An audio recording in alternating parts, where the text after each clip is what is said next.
Welcome back to FNJ Talks Extra Ball. So let's get into it, guys. Competition for Florentino Perez. It says, according to Radio Marca, a serious and financially capable candidate has already been decided and will run. Has already been decided to run and has already decided to run and will challenge Florentino Perez in the coming elections, expected to be in 2028, 2029. That's a long time from now. I wonder how many years are these elections, man. I've never heard of Madrid elections before. You know that? Literally, never, ever, ever. But yeah, the next elections are in 2028, 2029 season. So it says the candidate has the required 20 years of membership, can personally provide the 187 million euros guarantee. I wonder what this guarantee is.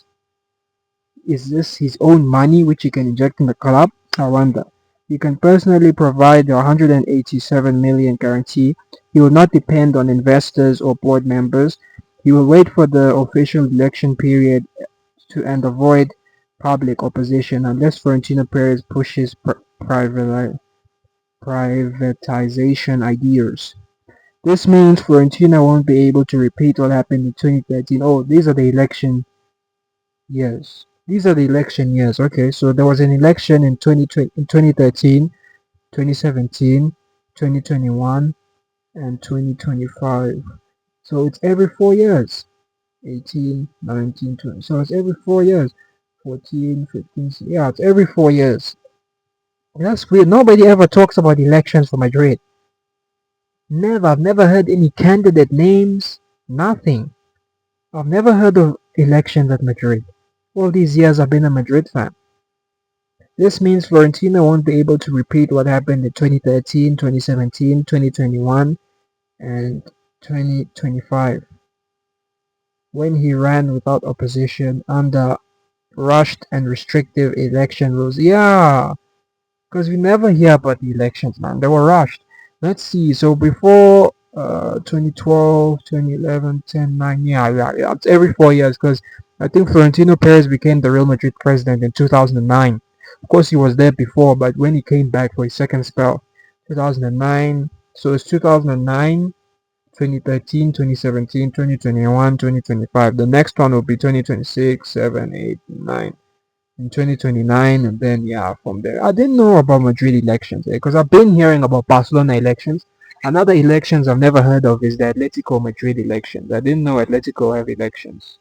So whatever the Atletico and the Real Madrid president are doing, but they're winning every election every year. We don't even hear about the elections. That's crazy, man.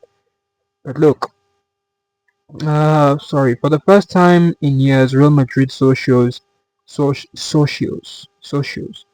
may have a real choice, transparency, debate, and an alternative tongue twister, and an alternative vision for the club. Look, let's discuss Florentino Perez and his time at Real Madrid. So Florentino Perez, look, I used to feel Florentino Perez was the GOAT president of club football. Like I used to think this guy's the greatest president in the history of football. But recently, to be honest, the guy, I don't know if it's old age or what it is, man, but this guy's washed. Florentino Perez is not washed, guys. I'm sorry, he's finished.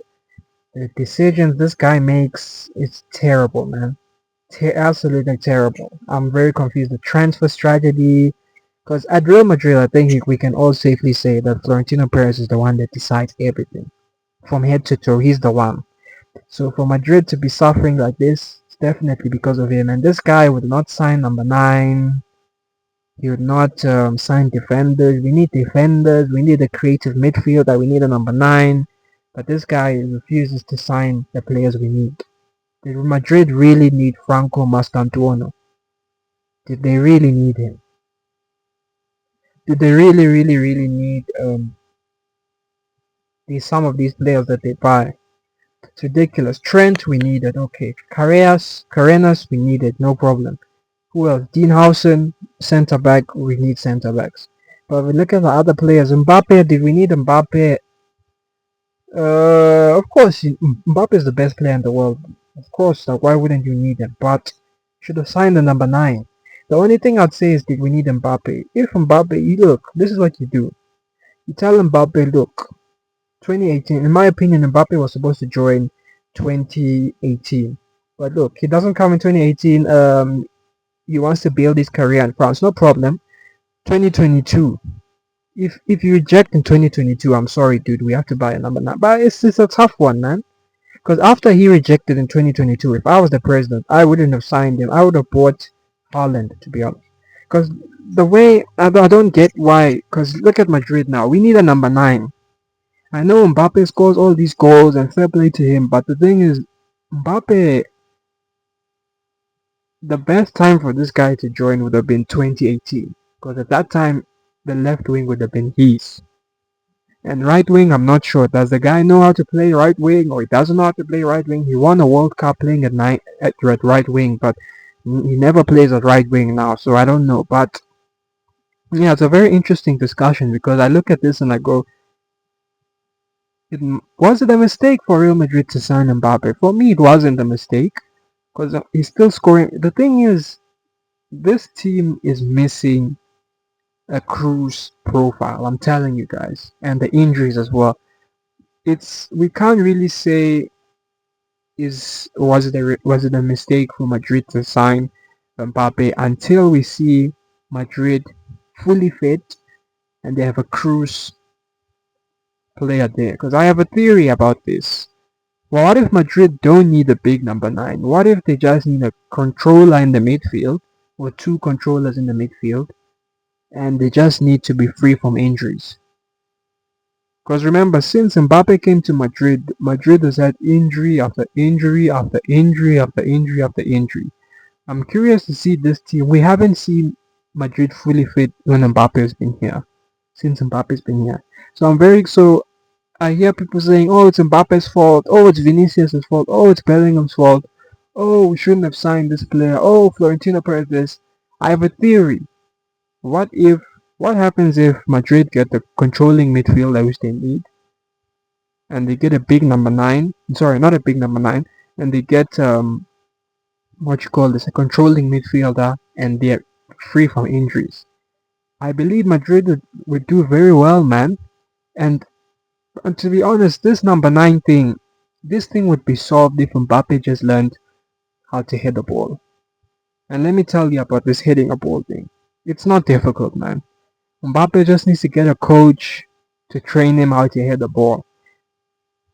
See, hitting a ball is not about height. It's not about who's the tallest, who's the shortest. It's not important. It's a skill. Aguero could hit the ball. Who else could hit the ball?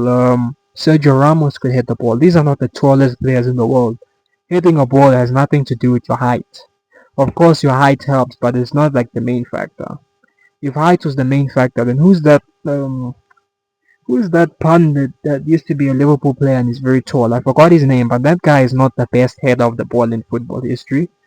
He's the tallest player I've ever seen in football, but he's not the best header of the ball I've ever seen. He's a good header guy, but he's not like better than Ronaldo. We all know Ronaldo is the best header of the ball in football history. And Ronaldo is not the tallest footballer ever. So with Mbappe, look, all these problems, Madrid needs a big number 9, blah blah blah blah blah. All this would be solved. Mbappe, you're friends with Ronaldo, right? Ask Ronaldo to teach you how to move in the box as a striker. Ask Ronaldo to teach you how to hit the ball, and all our problems would literally be solved. All our problems would be solved. So yeah, let's see how it goes. But look, come on.